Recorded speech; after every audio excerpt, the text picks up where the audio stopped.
Breaking news. Please stand by for another C2C World News Now current event. Let's just say industry organization wants to frack near schools, wells that have been abandoned or just old. They have to.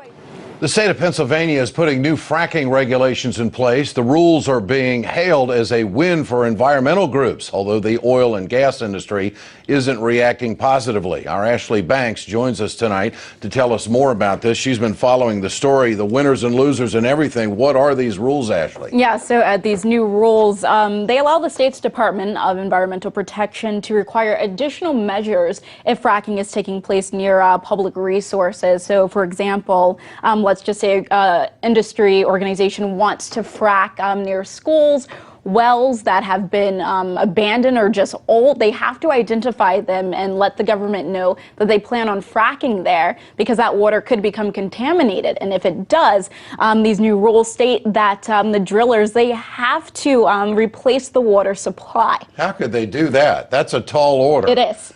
And so these regulations now, there's going to be, it sounds like, more due diligence about where they're going to do the fracking and what the effects are going to be and who's responsible.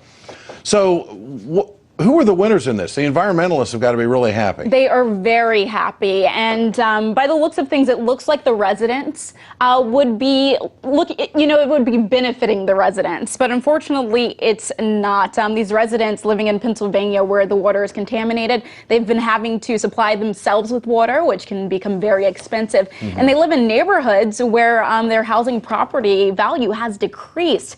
So you can imagine how hard it is for them to even sell their property. Sure. I spoke with Joshua Pribanik. He's the editor-in-chief of the Public Herald, and he informed me that these new rules won't benefit residents living in Pennsylvania because these rules aren't being enforced. I want to read you a quick quote.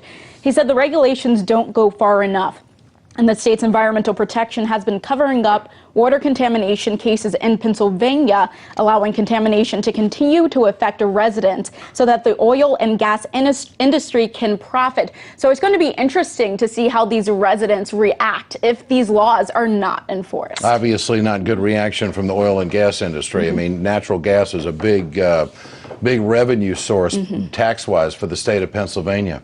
Ashley Banks, great to have you with us tonight. Thanks so much. This has been a C2C World News Now current event. Stay safe, everyone.